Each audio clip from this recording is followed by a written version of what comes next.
Ce soir, nous recevons Alexandre Vincendé. Bonsoir. Bonsoir, Merci d'être avec nous sur BFM Lyon. Vous êtes, je le rappelle, maire de Rieux-la-Pape et également président de la Fédération du Rhône des Républicains. Alors, à moins de 2 mois des élections, un nouveau rebondissement aujourd'hui à Villeurbanne cette fois. Emmanuel Aziza, qui a quitté, on le rappelle, votre parti la semaine dernière, se présente à la mairie de Villeurbanne. Un projet en commun avec Bruno Bonnel, le député La République En Marche. Votre réaction à cette candidature? J'étais un peu surpris parce que j'avais eu une conversation avec Madame Aziza il y a quelques temps. Il lui avait été proposé, notamment par mes soins, de pouvoir, parce que Marc Atala ne souhaitait pas continuer suite à des problèmes locaux, et c'est le cas un peu à Villeurbanne où la situation politique, mais je crois que c'est tout parti confondu, est un peu tendue. Il lui avait été proposé par les Républicains et donc par moi-même de prendre la tête de liste pour la ville à Villeurbanne, chose qu'elle avait refusée, jugeant que cette proposition était indigne. Je reprends ces mots, parce qu'en fait ce qu'elle souhaitait c'était être tête de liste au niveau de la circonscription métropolitaine. Et aujourd'hui, une conférence de presse, alors que nous n'avons pas été avertis, j'ai quand même des liens, disons-le, d'amitié avec Mme Aziza, qu'on se connaît depuis longtemps. On est de la même génération. C'est quelqu'un qui s'est présenté aux élections législatives en 2012 et en 2017 sous la bannière avant de l'UMP et des Républicains.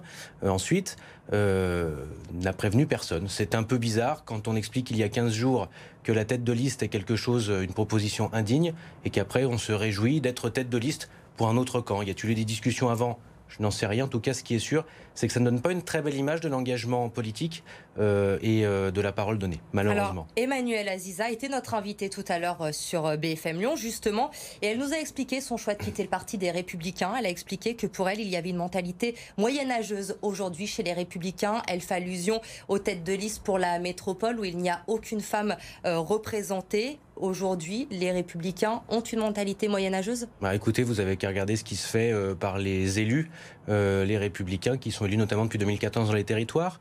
Et je pense que les résultats qui seront ceux des nouveaux maires qui ont été élus en 2014, et je suis convaincu qu'un grand nombre d'entre eux seront réélus brillamment, montreront qu'on est capable de rassembler bien au-delà de notre famille politique. De là à dire que les Républicains sont un parti moyenâgeux, ce qui m'étonne, si vous me permettez de le dire, c'est comment peut-on alors se battre pendant des mois, quitte à se rouler par terre, disons les choses, pour être tête de liste pour un parti soi-disant moyenâgeux. Non, simplement, je pense qu'à un moment, les ambitions personnelles remplacent les convictions, les ambitions collectives, la volonté de porter un projet, et que malheureusement, chez certains, la volonté d'avoir une place, d'une promesse de siège, peut, on va dire, laisser à retourner sa veste un peu facilement. Je peux le déplorer, parce que je pense que quand on est en politique, on a des fois, on peut gagner, on peut perdre, mais la moindre des choses, c'est quand même un moment de penser un petit peu à sa famille politique, au courant de pensée qu'on défend depuis tant d'années, et ne pas claquer la porte en fonction des déceptions qu'on peut avoir. Mais Alexandre Vincendé, vous comprenez le choix de François-Noël Buffet pour ces métropoles, 14 circonscriptions, 14 hommes, tête de liste. Est-ce qu'il n'a pas fait une erreur ? C'est un choix qui peut être discuté, c'est le choix du chef de file. Moi, j'ai un devoir en tant que président de la fédération, j'ai un devoir de solidarité. Il est hors de question pour moi de tirer sur ma famille politique, ça n'a jamais été mon cas. Je peux avoir des discussions avec les uns et les autres, je peux avoir des désaccords, je peux avoir des accords. Ces discussions, elles restent en interne. Ce qui est sûr aujourd'hui, c'est que nous avons des candidats sur le terrain, notamment beaucoup de maires, qui doivent aller au combat. Et aujourd'hui, c'est un projet global que nous devons défendre. Est-ce qu'il y a des choix qui sont à discuter ou qui ont été discutés ? Bien sûr. Aujourd'hui, la question qui vaille, c'est quel projet on va porter ? On va revenir sur le cas de Villeurbanne avec vous. Donc, on l'a dit, le départ d'Emmanuel Aziza la semaine dernière. Marc Atala qui a retiré sa candidature pour les LR. Avant cela, il y avait eu Marc Fraisse. Vous l'aviez évincé. Honnêtement, c'est un peu la pagaille du côté des Républicains. C'est pas tout à fait. Je vais vous expliquer. Maintenant, comme on est ici, on peut... Aujourd'hui, je suis plus tenu par le devoir, entre guillemets, du secret des discussions, vu ce qui s'est passé à Villeurbanne.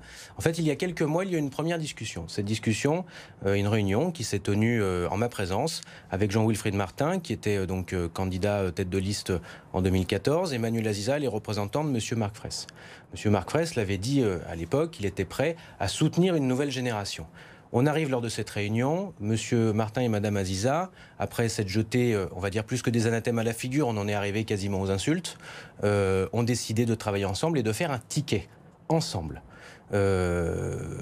Monsieur Fraisse, par contre, à ce moment-là, lui demandait les 2 têtes de liste, ce qui n'était pas possible. Et je, quand même, partais du principe, et c'était partagé dans cette famille politique, que le renouvellement était la chose qu'il fallait proposer au Villeurbanais et une vision d'union. Mais aujourd'hui, Alexandre Vincendé, on est à 2 mois seulement des élections municipales. Il n'y a aucun candidat, les Républicains, à Villeurbanne. C'est la 2e commune du Rhône. Je suis bien d'accord avec vous, c'est assez lamentable. Est-ce qu'il est possible qu'il n'y ait aucun candidat LR pour ces élections? Il y aura donc une tête de liste pour la métropole. Normalement, c'est Dany Morsilly qui tient la corde, donc ça sera une femme, qui était numéro 2 sur le ticket derrière Marc Attala.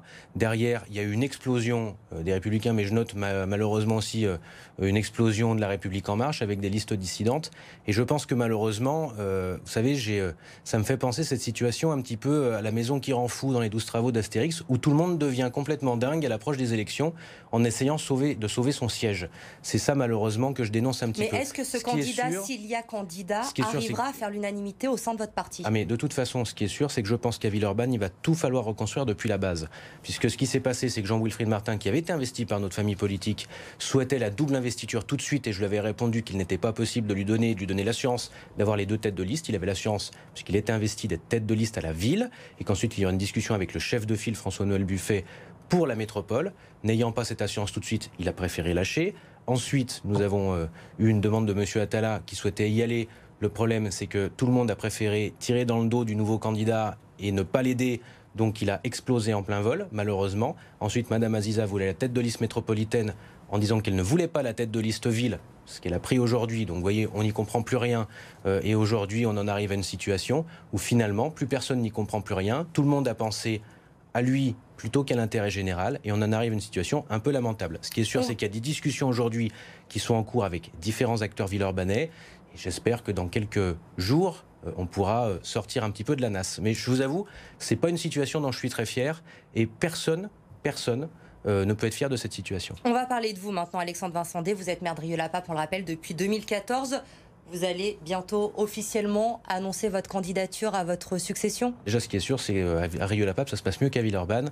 Et vous serez candidat de nouveau à Rieux-la-Pape? Vous le serez officiellement demain soir. Demain soir, j'invite l'ensemble des Riards et des Riards à me rejoindre à l'espace 140 à 19h à Rieux-la-Pape, et je ferai Alexandre Vincendé, vous organisez un meeting demain avec les militants à Rieux-la-Pape. C'est un secret de polichinelle. Vous n'organisez pas un meeting pour ne rien dire. Ah bah, je vais dire des choses, bien évidemment. On va déjà faire le bilan. On ne fait pas un meeting si on ne part pas en campagne. Je vais déjà faire le bilan de tout ce qui a été fait ces dernières années, qui a été un travail juste incroyable. Il faut quand même se dire que on ne fait pas un meeting, Alexandre Vincendé, si on ne part pas en campagne. Vous êtes d'accord avec moi? On va parler des élections. Il y a une majorité municipale. Cette majorité municipale a vocation à continuer le travail qui a été fait. Accessoirement, on a eu 320 millions d'euros de l'ANRU, 150 millions d'euros pour le développement d'Ostérode, 470 millions d'euros d'investissements qui vont être à appliquer sur les 6 prochaines années. Bien évidemment, il y a un travail à continuer. Je ne vais pas vous dire officiellement les choses ce soir, je laisserai cette annonce, mais vous aurez compris les choses. Je ferai cette annonce quand même à mes habitants, parce que c'est à eux avant tout que je dois rendre des comptes, et c'est eux qui feront l'élection, parce que ce siège de maire de Rieux-la-Pape, il leur appartient à eux. Le bilan que nous allons leur présenter, nous l'avons fait pour eux. Et en tout cas, je suis très heureux qu'on ait pu faire cette belle aventure pendant 6 ans. Et je pense que les choses sont claires. Est-ce qu'on doit continuer ou est-ce que ça doit s'arrêter? C'est ce que nous proposerons demain au Riard. Et c'est cette question que nous poserons aux habitants de Rieux-la-Pape dans les semaines qui viennent pour les élections municipales. Donc vous êtes candidat officieusement ce soir, officiellement à partir de demain soir. C'est à peu près ça.